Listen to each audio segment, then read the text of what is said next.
Boa noite mais uma vez. Está me ouvindo? Certinho? É que eu ando esquecendo de ligar esse negócio aqui. Hoje nós estamos numa série de pregações no livro de Esther. Hoje nós estamos chegando no nosso penúltimo capítulo. Nós vamos meditar sobre esse tema, surpreendidos. Surpreendidos. Nós vamos ver Esther, capítulo 6 e capítulo 7. Acho que pode tirar o retorno aqui para mim, Gilmar. Esther, capítulo 6, capítulo 7. Quero convidar você então para abrir a sua Bíblia, para a gente meditar nesse texto. Esther, capítulo 6, do verso 1 até o verso 8, nós vamos fazer a leitura. Pode tirar mais um pouquinho. Esther, capítulo 6, do verso 1 até o verso 8. Diz assim a palavra de Deus. Vamos lá? Naquela noite, o rei não conseguiu dormir. Por isso ordenou que trouxessem o livro de crônicas ao seu reinado e que o lessem para ele. E foi lido o registro de que Mardoqueu tinha denunciado Bigtã e Teres, dois dos oficiais do rei que guardavam a entrada do palácio, que haviam conspirado para assassinar o rei Xerxes. Que honra e reconhecimento Mardoqueu recebeu para isso? Perguntou o rei. Seus oficiais responderam: nada lhe foi feito. O rei perguntou: quem está no pátio?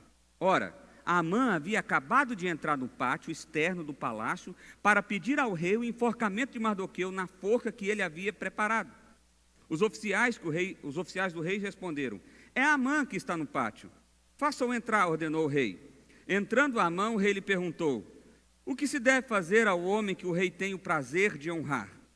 E Amã pensou consigo: a quem o rei teria prazer de honrar, senão a mim? Por isso respondeu ao rei: ao homem que o rei tem o prazer de honrar, ordena que tragam um manto do próprio rei e um cavalo que o rei montou e que leve o brasão do rei na cabeça. Vamos orar? Feche seus olhos. Pai, nós nos colocamos diante de Ti, pedimos a manifestação da graça do Senhor, ó Pai, na exposição da Tua Escritura. Pedimos a Ti, ó Deus, que o Senhor nos conduza aqui nesse momento e que Teu Espírito Santo, ó Deus, fale conosco por meio da Tua palavra. Que a atuação, ó Pai, do Teu Espírito transforme os nossos corações, ó Pai. Atua em nós de maneira extraordinária, ó Pai. E que pela Tua graça e pela Tua misericórdia o Senhor me use como Teu instrumento nesse momento. É a oração que fazemos a Ti em nome de Jesus. Amém. Meus irmãos, eu quero fazer uma recapitulação aqui de 40 segundos do que nós vimos até aqui. Vai ser bem rapidinho. O livro de Esther está contando a história do imperador Xerxes e de sua rainha Esther. O capítulo 1 começa falando que o imperador Xerxes fez uma grande festa que durou 6 meses e 7 dias, e nesse sétimo dia, ele pediu que a sua rainha Vasti, que era uma mulher muito bonita, viesse toda nua no meio de toda aquela festa e dos seus príncipes, para exibi-la como um grande troféu. Vasti se negou a fazer esse papel de ridículo. O texto ainda diz que estavam todos completamente bêbados, completamente embriagados. Então Xerxes foi humilhado diante de todo aquele povo, de todos os príncipes, de todos os povos.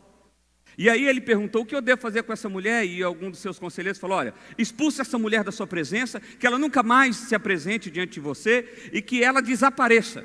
E ele falou: então vamos fazer exatamente isso. E expulsou ela.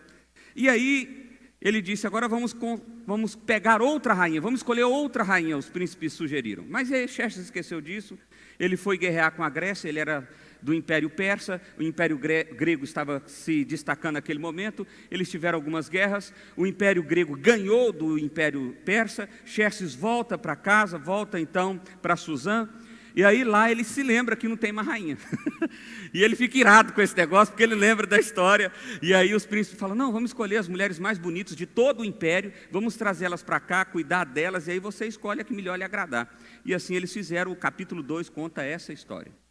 E aí Esther, uma mulher que era bonita, fisicamente falando e etc., mas muito simpática. A palavra no grego original, no hebraico original, significa isso.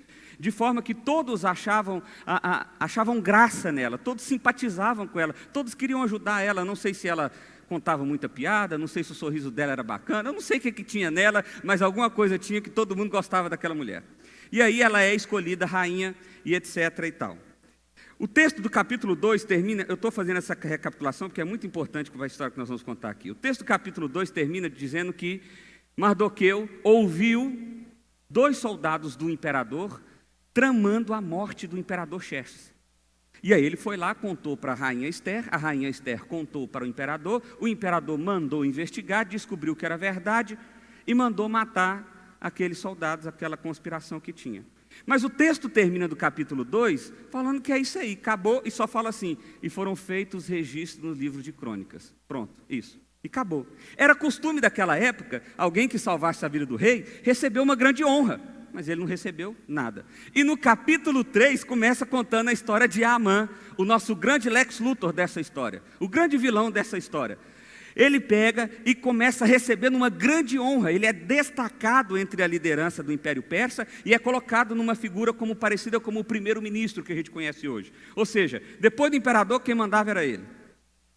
No capítulo 4 a gente vai ver Amã conspirando, porque Mardoqueu não queria se ajoelhar diante de Amã. E Amã era o próprio representante do imperador, então todo mundo tinha que se ajoelhar diante dele. Mas tinha uma historiazinha aí, porque Amã era descendente dos amalequitas, inclusive de um dos reis dos amalequitas, e Mardoqueu era descendente do rei Saul. Então, ele odiava os amalequitas, como os amalequitas também odiavam os judeus. E na verdade era para os amalequitas terem morrido, terem sido exterminados por ordem do próprio Deus, mas Saul pecou e não fez isso. E agora estava dando essa confusão toda. Pois bem, Mardoqueu não quis se ajoelhar, Amã ficou irado com isso, enganou o rei, conspirou com o rei, praticamente ele subornou o rei, prometendo 70% mais de arrecadação para dar o seguinte decreto: nós vamos matar, vai ter um dia de extermínio dos judeus. Ou seja, eles marcaram 11 meses depois, o dia certinho, aonde os exércitos persas, inclusive o povo persa, poderia matar todos os judeus que estivessem no império. Foi isso. E aí nós vimos semana passada, no capítulo 5 e 6, que Mardoqueu se veste pano de saco, como todos os judeus, vai para a porta do palácio, a rainha Ester fica sabendo disso, e Mardoqueu dá uma intimada nela, fala, olha, você tem que ir lá interceder junto do rei. E ela fala, vou não, se eu for lá eu vou morrer, se chegar na frente do rei sem ser chamado, é morte na certa. E aí Mardoqueu dá a seguinte frase do capítulo 5, que é fantástica: e se você foi colocada nesse lugar para essa função? E se você foi feita rainha justamente para salvar a gente? E aí ela parece que sente o peso desse negócio e fala, então eu vou, mas é o seguinte, vocês, todos os judeus, vão orar e jejuar comigo por 3 dias, e daqui 3 dias eu vou lá falar com o rei. E aí o capítulo 6 mostra que ela foi lá falar com o rei estendeu o cetro para ela, recebeu ela e perguntou, o que você quer? Vou te dar tudo que você quer. Até metade do meu reino, se você pedir, eu te dou. E ela, não, eu quero convidar vocês para um almoço, mas eu quero que você chame Amã também. Amã ficou orgulhoso, porque ninguém almoçava ou jantava ou tinha um banquete com a rainha, a não ser o próprio rei, a não ser o próprio imperador. Mas aí eles foram, tiveram o banquete, e no fim, de novo, Xerxes pergunta, o que você quer? Eu posso te dar metade do meu reino? E ela, eu gostaria de responder isso amanhã, num novo banquete. E aí, mas eu queria que você chamasse a Amã. Amã já estava lá e falou, eu vou na hora. E aí ficou beleza a história, acabou aí. Aí termina o capítulo 6 com Amã chegando em casa e falando assim, eu sou o cara. Na minha versão, tá bom? Eu sou o cara. Eu sou o homem mais poderoso aqui da Pérsia. Eu sou o homem mais amado. Eu sou o homem mais rico. Eu sou isso, eu sou aquilo. Eu sou. A única coisa que me chateia é aquele maldito do Mardoqueu. Porque aquele homem não se dobra diante de mim. Ele não aceita a honra que eu tenho. Zeres, nunca põe o nome de Zeres em ninguém. A esposa de Mardoqueu falou assim, meu bem, por que você não acaba com essa história logo?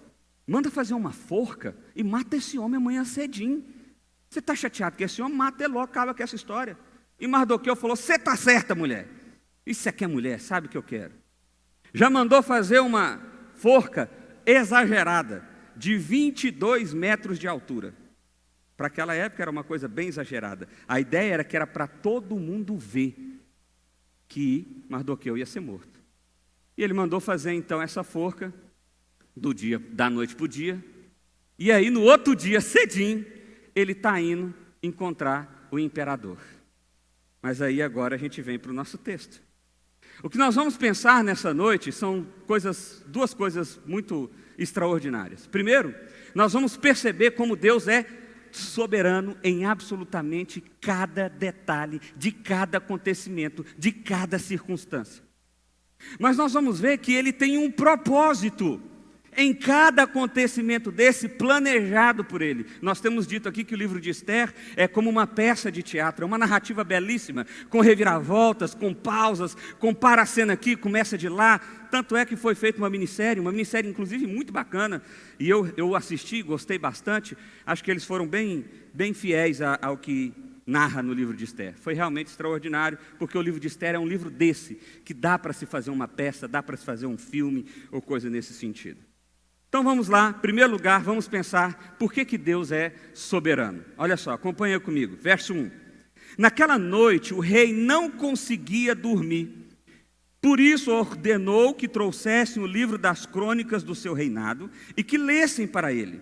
E foi lido o registro de que Mardoqueu tinha denunciado Bigtã e Teres, 2 dos oficiais dos reis que guardavam a entrada do palácio, que haviam conspirado para assassinar o rei Xerxes.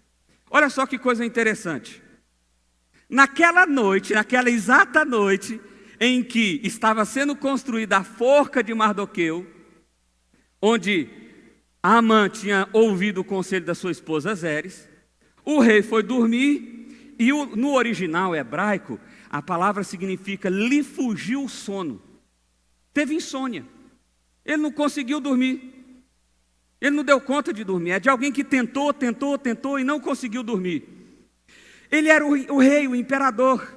Ele tinha várias concubinas. Ele tinha a própria rainha Esther. Ele podia chamar um dos seus empregados ali e dizer: olha, vai e me chame algumas concubinas aqui, porque eu não estou conseguindo dormir. Ele era o imperador, ele podia falar: acorda o pessoal da banda, da música lá, que eu quero ouvir uma música aqui para eu poder dormir. Ele podia até mandar fazer um teatro na hora, naquele momento, chama o pessoal da dança, o pessoal. Ele podia fazer um monte de coisa. Mas ele resolve ouvir uma leitura. Mas ele não pediu assim: me traz qualquer livro. Ele falou assim: me traz o livro das crônicas. O livro das crônicas era o livro de registro de acontecimentos do império. Talvez ele tenha pensado: eu vou ouvir a leitura da coisa mais chata que é possível ouvir. Não sei, deve ser isso.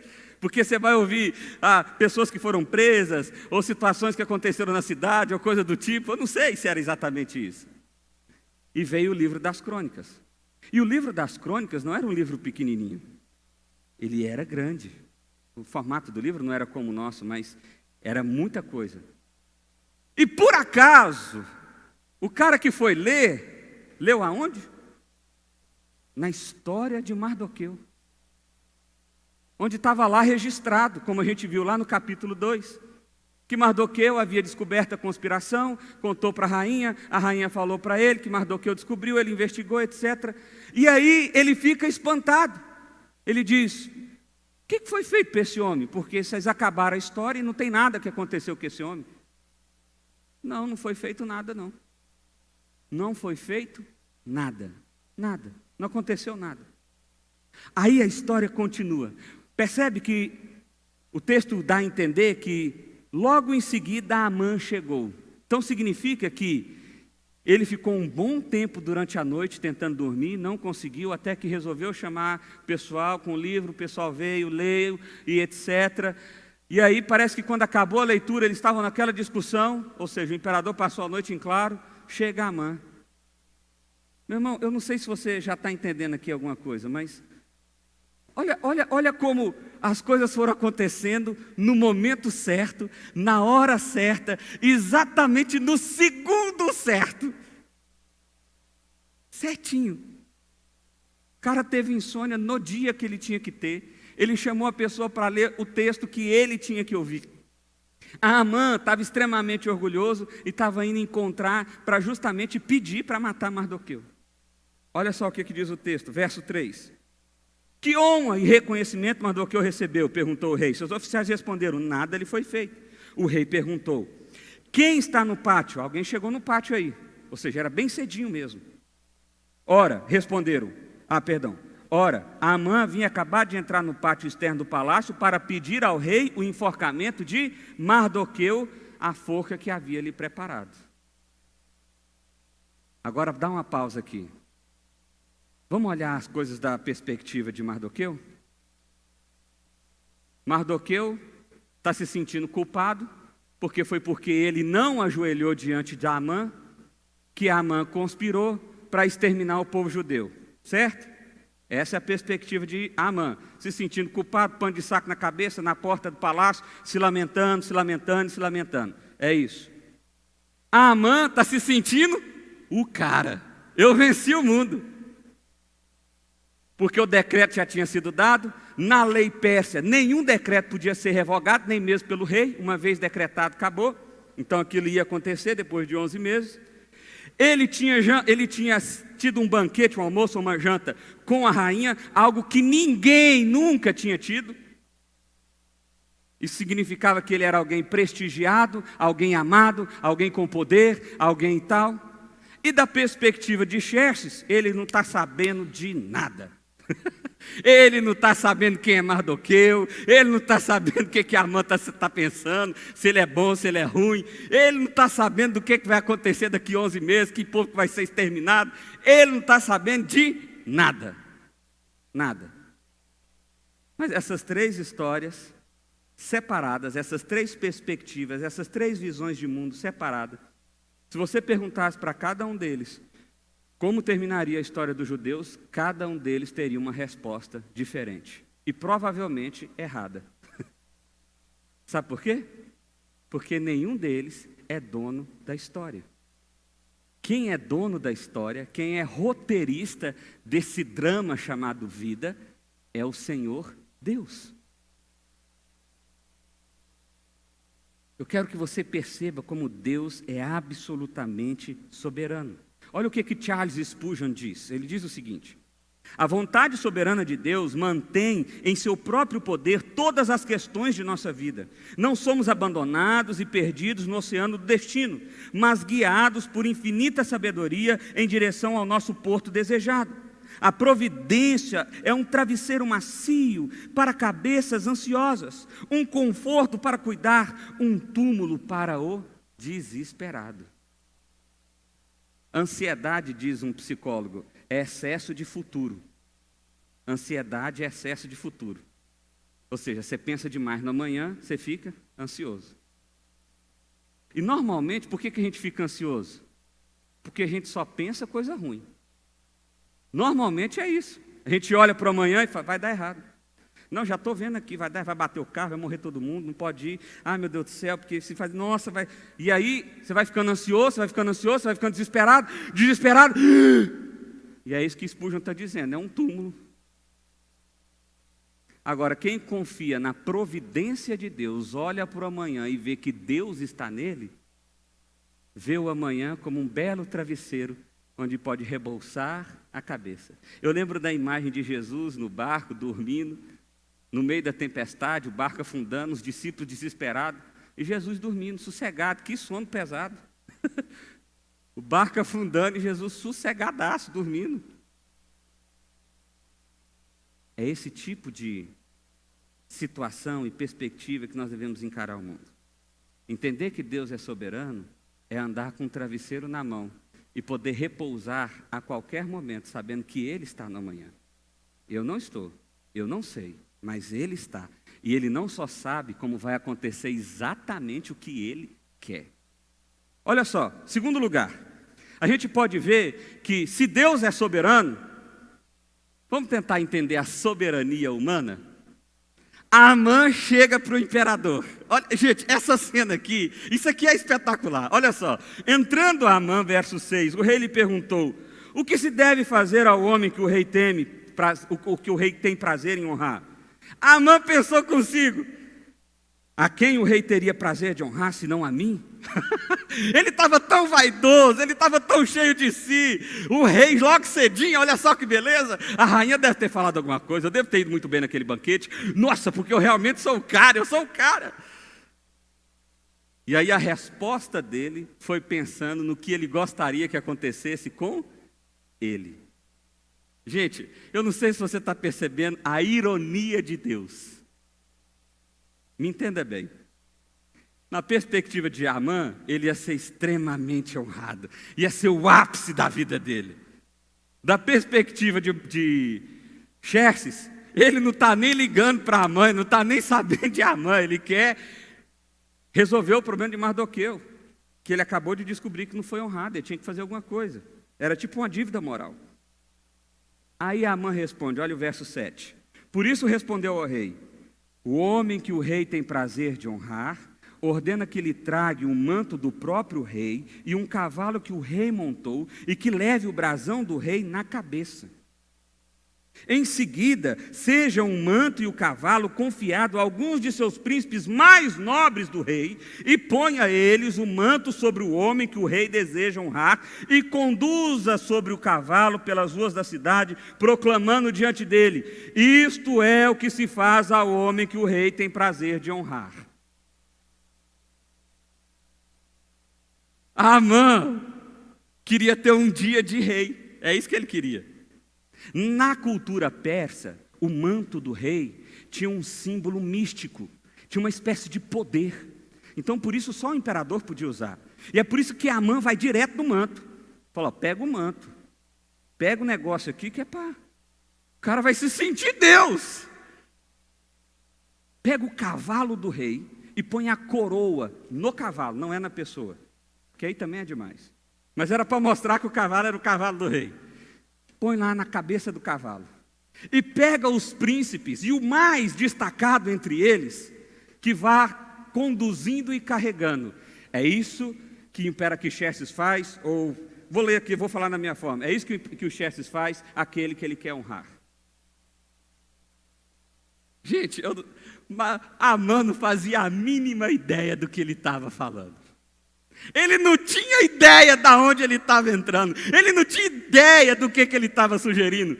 Amã, da perspectiva dele, tinha um absoluto controle da vida. Amã, da perspectiva dele, era completamente soberano sobre as circunstâncias. Ele já tinha manipulado o imperador antes. Ele já tinha realizado todos os desejos e todas as vontades. Ele era respeitado por todos. Da perspectiva dele, quem era Deus? Ele mesmo. Ele mesmo. Eu mando nesse negócio aqui. Eu não sou o imperador, mas eu manipulo ele.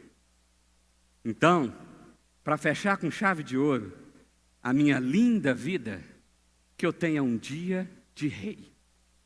É isso que Amã queria. Agora eu te pergunto, da perspectiva de Amã, ele podia pensar isso? Você no lugar de Amã, pensaria isso? Você se sentiria como seu próprio rei, seu próprio Deus, como alguém que tem um controle absoluto das circunstâncias? Vou mudar a pergunta. Você hoje, na sua vida, na sua caminhada, olhando para a sua vida daqui uma semana, você acredita que você tem o controle para determinar o que vai acontecer daqui uma semana? Daqui um mês? Daqui 6 meses? Daqui 1 ano? Já entendi, pastor. Você está dizendo que a gente não tem controle de nada, é isso? É isso mesmo. Eu estou dizendo exatamente isso. Eu estou dizendo que é uma bobagem você agir como se Deus fosse. Eu estou dizendo que é uma bobagem agir como se você pensasse que tivesse de fato a rédea da vida em suas mãos. Eu estou dizendo que é uma bobagem agir como se fosse você o roteirista, a pessoa que escreve os acontecimentos da sua vida. É isso que eu estou dizendo. O problema é que muitas vezes nós encaramos a vida da perspectiva de Amã. Algumas coisas boas acontecem, algumas coisas que inflam o nosso ego, algumas coisas que mexem com a gente, e a gente começa a sentir que nós somos alguma coisa, nós começamos a sentir que temos o poder para alguma coisa, nós começamos a perceber que nós podemos realizar coisas. E veja bem, o problema não é você estar numa situação onde você exerce de fato o controle. Por exemplo, se um empresário tem o controle da sua empresa, ou uma pessoa que trabalha no poder público, uma pessoa que tem empregados à sua supervisão. O problema não é que você fala assim, olha gente, eu fui na igreja, eu vi o pastor falando, eu não tenho controle de nada, eu não posso ser supervisor aqui mais não, vim pedir demissão. Não é isso, não é isso. O negócio é você agir como se você fosse a última instância do que vai acontecer com amanhã. Esse é o problema. E veja bem, muitos de nós, pelo menos em alguns momentos da nossa vida, pensamos assim, agimos assim, ou pensaremos assim e agiremos assim. E se tem uma coisa que esse texto tem que mostrar para você até aqui, é que da perspectiva de Amã, meu irmão, estava tudo certo. Amã não fazia a mínima ideia do que tinha acontecido com Mardoqueu. Amã não fazia a mínima ideia desse negócio de conspiração. Amã não fazia a mínima ideia de que o imperador estava com insônia. Amã não fazia a mínima ideia de que o homem, em vez de chamar alguém para cantar, ou de chamar uma das suas concubinas, ou de chamar qualquer outra coisa, o homem escolheu uma leitura, e de um troço chato, uma leitura de registros cívicos. Amã não sabia de nada disso. Mas quem sabia de tudo isso? Deus. Deus. Quem roubou o sono do imperador? Deus. Agora você quer saber de uma coisa? O livro de Esther é um dos livros da Bíblia que não tem a palavra Deus. Não tem a palavra Deus. Não aparece um anjo. Não tem milagre, não tem comida caindo do céu, não tem mar abrindo, não tem nada disso acontecendo. Mas talvez seja um dos livros mais claros para nos mostrar como Deus é absolutamente soberano e como Ele está no controle dos mínimos detalhes.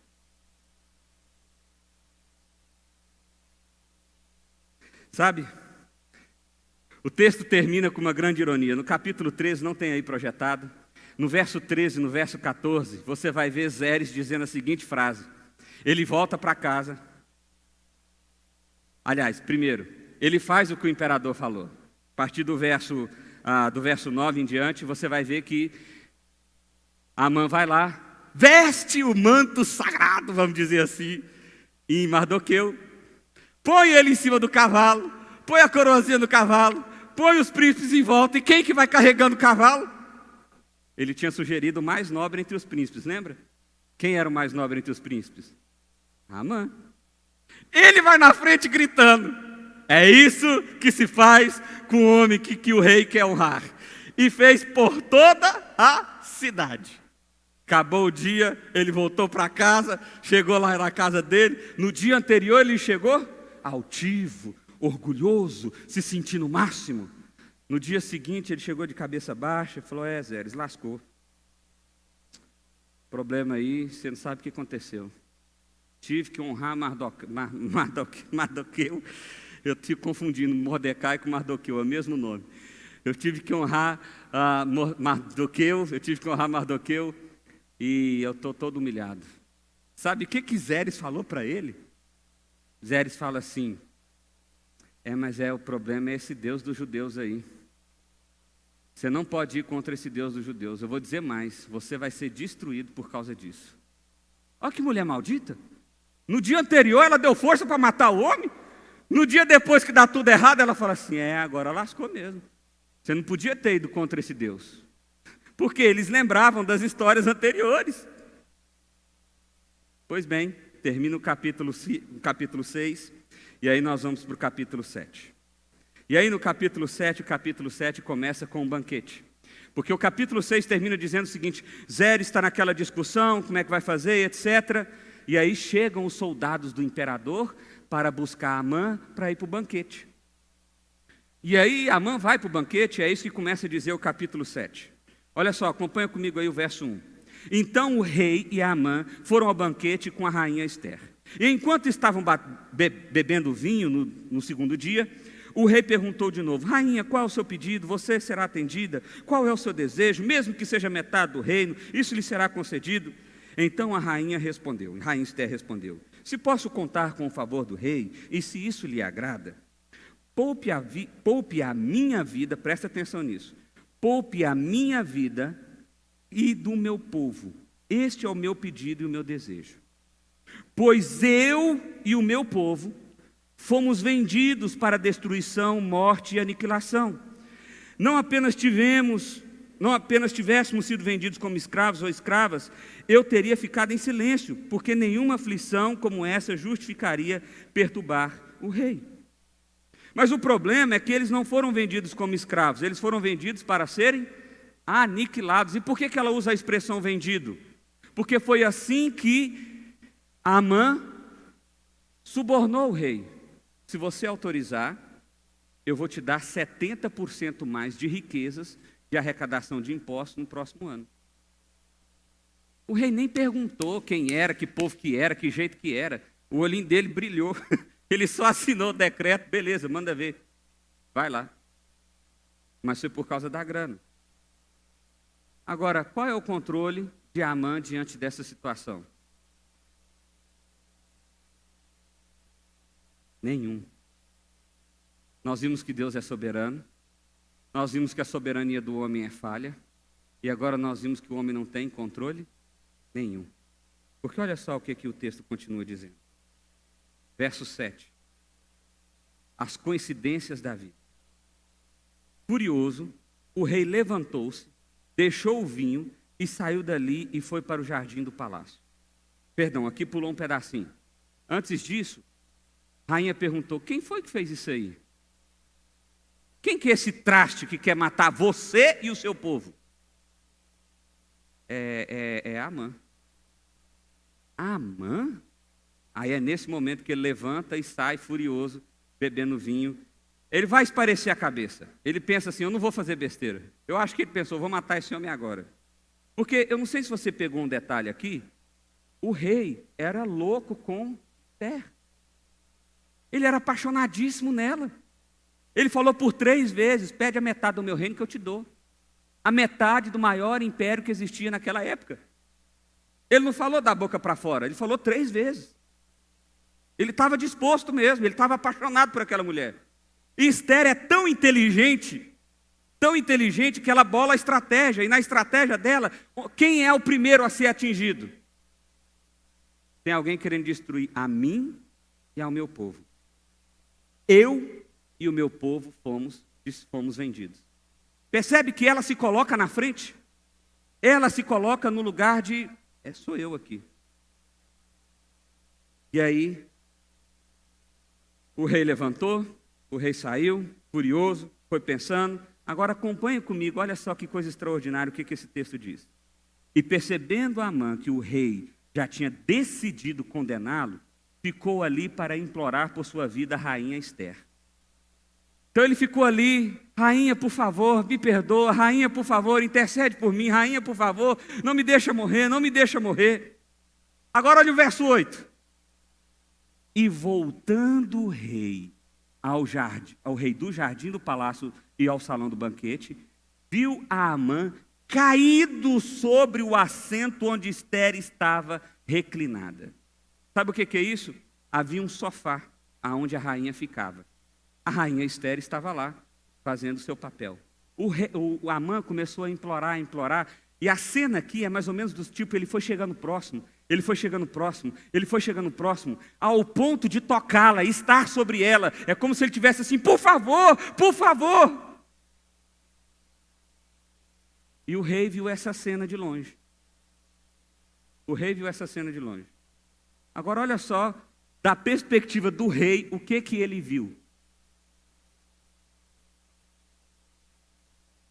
Então exclamou: chegaria ele ao cúmulo de violentar a rainha na minha presença e em minha própria casa? Ele vai estuprar a rainha na minha presença e na minha casa. Mal o rei terminou de dizer isso, e alguns dos oficiais cobriram o rosto de Amã.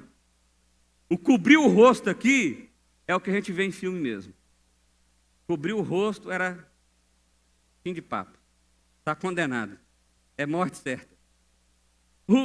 Os soldados, os servidores ali, olharam aquela cena. O rei viu, a cara de raiva do rei, Amã desesperado gritando aqui, a rainha externa dela. Na hora que eles viram que se aproximou demais, alguém pega o saco. Pega o saco aí, que esse aí já era. E já foi chegando perto e ó, já puxou ele para trás. E aí, olha só. Fofoca não é coisa boa, mas às vezes ajuda. Olha só. Olha só. Um deles, chamado Arbona, que estava a serviço do rei, disse: há uma forca de mais de 20 metros de altura junto à casa de Amã. Ele fez para Mardoqueu, que intercedeu pela vida do rei. Então o rei ordenou: enforque-o nela. Ninguém perguntou para o cara o que é que estava acontecendo. Mas o cara já pôs o saco e já falou: ó, tem uma forca lá. De 20 metros, mais de 20 metros de altura. Na porta da casa lá. O rei daí pensou: enforca ele nela. Enforca ele nela. Enforca ele nela. Sabe, meu irmão, há coisas que nós vivemos porque simplesmente nós buscamos o mal. Nós colhemos o mal. Não tem como você ter coisa boa se você colhe o mal. Observe que Salomão já disse isso algumas vezes. Eu quero ler para vocês 3 textos de Salomão que está lá em Provérbios. Ele diz assim: o justo é libertado da angústia, mas o ímpio toma o seu lugar. Provérbios 11:8. Antes da destruição, o coração do homem é orgulhoso, mas o humilde vem antes da honra. Provérbios 18:12. O orgulho do homem o abaterá, mas o espírito humilde obterá honra. Provérbios 29:23. Você sabe qual é o problema da vida, ou um dos problemas que nós temos? Que nós achamos que nós precisamos ser honrados aqui e agora por aquilo que nós fazemos. E nós lutamos por isso. Não é assim? Aqueles filmes de cowboy antigo, eu vi muitos porque meu pai adora cowboy. Como é que é o filme de cowboy? O cara chega num bar, pede uma cerveja, o outro não quis dar cerveja, é tiro para todo lado. Pronto, acabou, a história é essa. Pronto.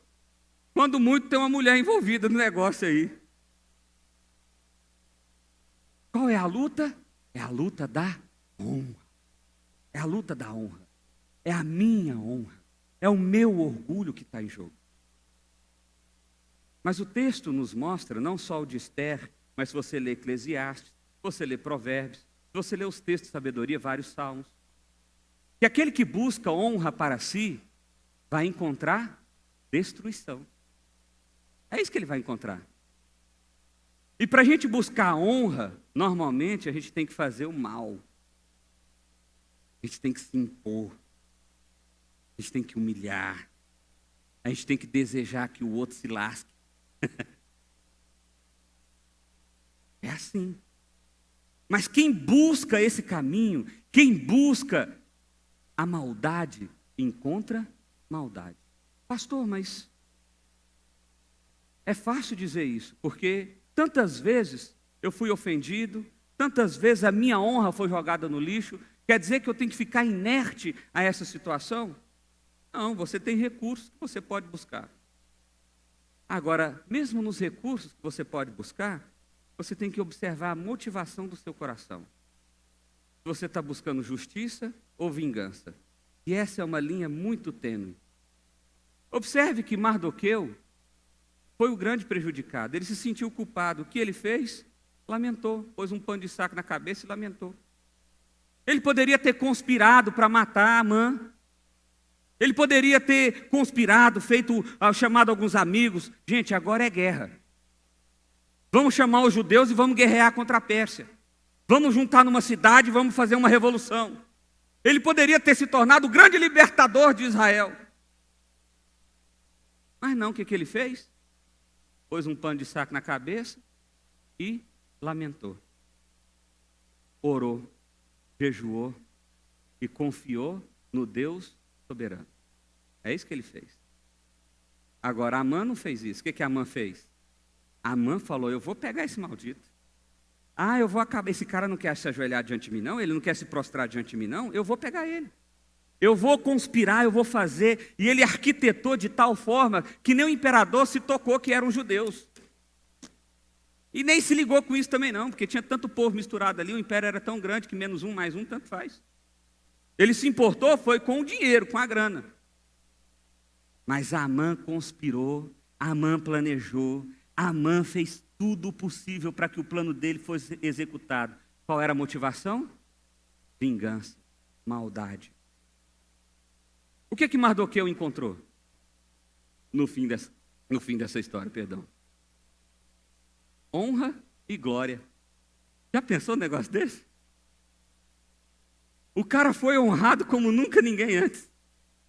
Ele teve um dia de rei. E o pior inimigo dele foi quem conduziu ele, vestiu ele. O pior inimigo.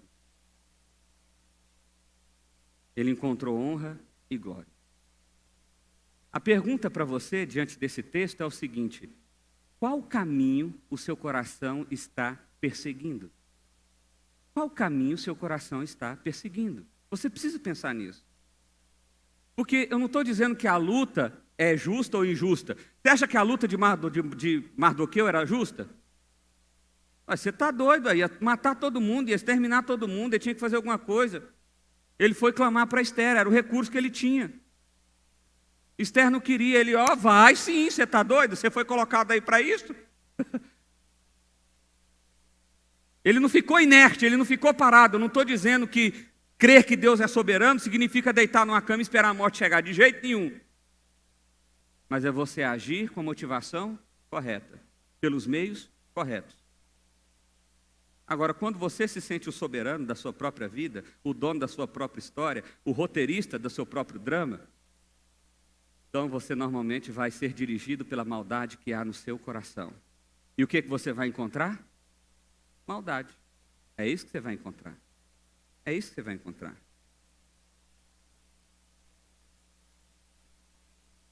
O que fazer então?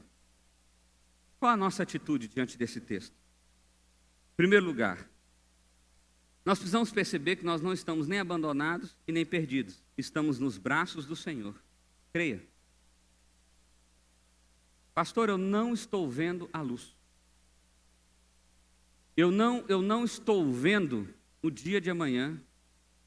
Meu irmão, eu não sei se você consegue perceber que cenário seria pior do que esse. A data da morte de Mardoqueu, dos seus parentes, dos seus amigos e do seu povo estava determinada. E isso era irrevogável. Esse problema ainda não foi solucionado. A gente viu só a metade da história.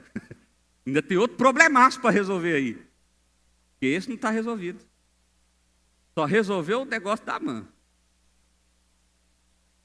Creia nisso. Creia nisso. Deus está no controle, conduzindo a história. E a história de todo mundo. Eu não creio em Deus, não tem problema. Você está sendo conduzido por Ele mesmo assim. Ele não é soberano sobre os seus filhos, Ele é soberano sobre a terra. Ele não é soberano sobre um estado, Ele é soberano sobre o mundo.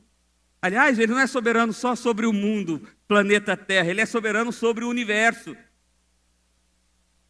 A menor das moléculas, a menor dos acontecimentos está debaixo da soberania de Deus, do controle de Deus, do propósito de Deus.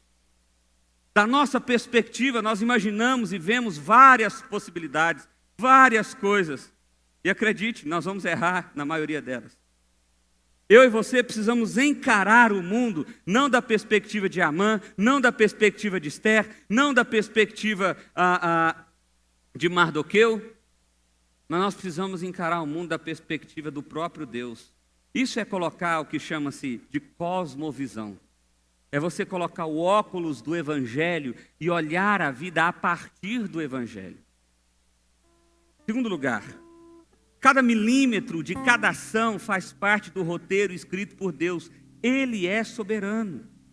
Ele é soberano. Pastor, mas o menor dos acontecimentos? Sim, o menor dos acontecimentos. Uma borboleta que passou aqui, voou lá, fazia parte do propósito de Deus. Qual o efeito disso na minha vida? Não sei. Talvez nenhum. Mas faz parte do propósito de Deus. Eu também não preciso saber tudo. Eu não tenho acesso ao livro inteiro. Eu tenho acesso à parte dele. É a Bíblia. Terceiro lugar, deixa de ser orgulhoso. Deus é soberano e você não é. Você precisa acordar para isso, meu irmão. Olha para a sua história de vida. Quantas vezes você já deu murro em ponta de faca? Quantas vezes você tentou resolver? Quantas vezes você achou que por você daria? Quantas vezes você achou que pelo seu próprio poder aconteceria? E o que você encontrou? Frustração. Não foi uma forca grande como a Amã, mas foi dor. Foi dor. Observe como Esther agiu. Eu vou agir, mas não antes sem orar. E não vou sozinha. Meu povo vai interceder junto comigo. Por 3 dias ela orou. Sim, ela bolou uma estratégia. Percebe? Ela não chegou lá e falou assim: mata Amã, mata Amã. Não. Eu queria convidar vocês para um banquete. Vocês devem ter feito o melhor banquete possível. E agora, rainha, o que você quer? Outro banquete. Amanhã eu conto. Você fica pensando: gente, mas que é isso? Essa mulher é doida? Por que ela não faz logo alguma coisa? Porque, como diz o texto de Eclesiastes, há tempo de falar, mas há tempo de ficar calado. Ela sabia que aquele não era o momento.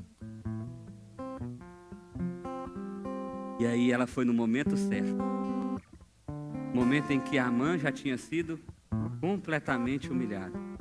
Momento em que agora o imperador entende e conhece a história de Mardoqueu. Agora está mais claro para o imperador o que está acontecendo. Deixa de ser orgulhoso. Deixa de conduzir a vida por você mesmo. Deixa de conduzir a história por você mesmo. Isso não significa inércia, mas creia que Deus é soberano e que você não é. Pastor, tem uma situação, não sei o que fazer. Show de bola, porque aí pelo menos assim você vai olhar para Deus. Bom demais. Que agora você vai entender que você não dá conta, que agora você precisa dele. Mas não deixe só para nessas situações fazer isso. 4º lugar, não seja precipitado em suas ações. Agir assim revela o seu orgulho. Olha a diferença de ação de Esther. Calma, serena, tranquila. Né? Igual aquela musiquinha. Calma, serena. De boa. Agora olha a ação de Amã. O rei saiu. O que ele fez? Se desesperou. Por quê? Ele olhou para amanhã. Estou lascado. Não tem esperança. Acabou minha vida. Porque o que Deus que ele crê? Nenhum. Não era o Deus de Israel. Não era esse Deus soberano. E ele se precipitou. E ele se entregou à emoção. E ele foi agindo. E ele foi agindo. E ele foi agindo. E aquilo sim foi a sentença dele. O rei tinha saído. Talvez para pensar, para ponderar. Amã é um bom funcionário. Amã está fazendo um bom trabalho. Eu não posso matar esse cara. Talvez pensando numa estratégia. Mas quando ele entra e vê um cara em cima da sua mulher... ah, meu amigo, agora acabou. Qualquer perspectiva de esperança para Amã naquele momento já era. Tanto é que o imperador não teve que fazer nada, nem falar nada. Os próprios soldados já chegaram e puseram o pano no cara. Acabou, meu amigo. Perdeu, você já era. Você fez uma besteira muito grande, tocou na rainha. Mas por que ele fez isso? Porque ele achou que ele podia resolver. Ele achou que a vida estava no controle dele. Ele achou que ele podia solucionar. Ele achou que era pela força, pelo argumento, por quem ele era. Ser precipitado significa orgulho. É estranho pensar nisso, né? Mas orgulho é uma pessoa que se sente melhor do que as outras. Às vezes não. Orgulho é alguém que acha que pode fazer tudo por si mesmo. Isso é orgulho. Essa pessoa pode ser altiva no sentido de ser melhor ou não. 5º lugar. Não estar no controle não é motivo de desespero. Pelo contrário, é motivo de descanso da alma. O barco está afundando, Jesus está dormindo. O que você faz? Dorme também. Deita do lado dele. Vamos tirar um cochilo. Vamos tirar um cochilo. Os discípulos não fizeram isso. E o que Jesus falou? Por que vocês estão tão covardes? Por que vocês têm tanto medo? Que medo é esse? Não sou eu que sou o rei soberano? 6º lugar. Essa frase, eu vou repetir ela sempre. Eu vou ter 99 anos e vou estar falando. Não existe coincidência. Existe Jesus-cidência. É sério. Porque, meu irmão, não tem nada mais claro na Bíblia, na vida, não tem nada mais que faz mais sentido para mim e para você, não tem nada que alinha mais os nossos corações do que essa realidade. De que tudo acontece conforme o propósito de Deus, conforme o querer dEle, que Ele está no controle de todas as coisas. Mas eu não entendo, eu sei, tem tanta coisa que eu não entendo também, que eu gostaria de entender, tem tanta coisa que eu não sei, que eu gostaria de saber. Mas Ele disse só, confia. Ele nunca disse para você e para mim que ia contar tudo. Aqui não. Lá na eternidade, talvez. Mas aqui não. Ele disse que ia contar o suficiente. É o suficiente para você descansar seu coração. E para você saber para onde você está indo. 7º lugar. Seja humilde. Entregue seu amanhã para Deus. Mas lembre-se, isso não significa inércia. Significa agir conforme os preceitos de Deus. Não é para você sentar numa cama, num sofá, igual uma reportagem que eu vi esses dias de uma mulher levando os filhos para trabalhar, para lutar pela vida, e o repórter perguntou: cadê seu marido? Você ainda é casada e tal? Não, meu marido não faz nada, ele só sabe jogar videogame, está em casa jogando videogame, nem para cuidar dos meninos ele não presta. E eu tenho que sair para poder comer. É porque nós não estamos na Pérsia. É porque eu não sou chefe. Porque se eu fosse, eu usava a mesma forca. Esse infeliz. Não é ficar parado. Não é inércia. É agir com a motivação do Evangelho. Eu sei quem eu sou. Eu não sou alguém desamparado. Eu sei para onde eu estou indo. Eu estou indo para a glória eterna do meu Pai. Eu sei que eu não sou abandonado, eu sou cuidado. Ainda que tantas vezes o cuidado de Deus eu não entenda. Mas eu estou sendo cuidado por Ele. Isso gera no meu coração humildade. Humildade. Uma última frase, para terminar. Esse texto fantástico é um grande desafio para o nosso coração. Aqui nós vemos como Deus de fato é soberano, como Ele tem o controle de absolutamente todas as circunstâncias. Mas também vemos ainda o nosso desejo orgulhoso de ser o nosso próprio Deus, de exercer o nosso próprio controle. Em resumo, ou nos humilhamos agora, ou seremos humilhados depois. Não existe escapatória. Ou você se dobra agora diante desse rei soberano. E aqui é a grande ironia da história, porque Mordecai não quis se dobrar diante de Amã. Ou você é humilde agora, ou você vai ser dobrado na eternidade. Vai ser dobrado na eternidade.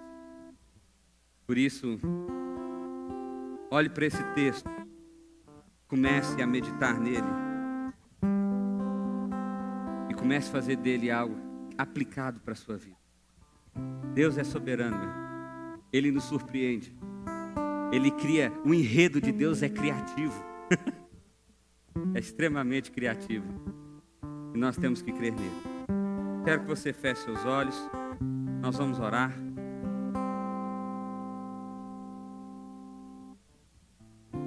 Queria que você ficasse de pé para essa oração, se você puder.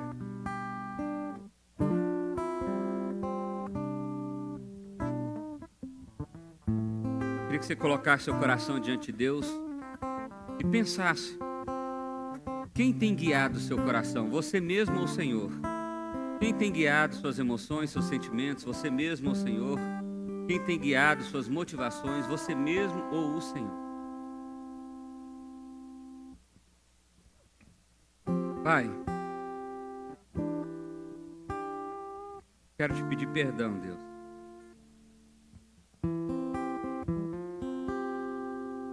Porque agimos e pensamos e fazemos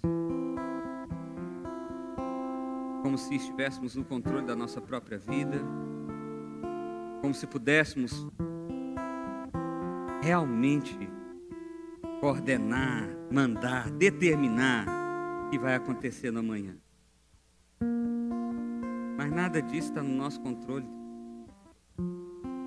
Ensina a descansarmos em Ti. Ensina a colocar o nosso coração no Senhor. Nos liberta dessa ansiedade louca. Nos liberta, ó Pai, dessas crises que temos tido. Porque estamos desesperados. Desesperados, porque tudo está fora do nosso controle. Mas não do Seu, Pai. Aperta os nossos olhos para essa realidade. Trata o nosso coração, Pai, em nome de Jesus. Trata o nosso coração. Vem com a Tua graça sobre nós, ó Pai.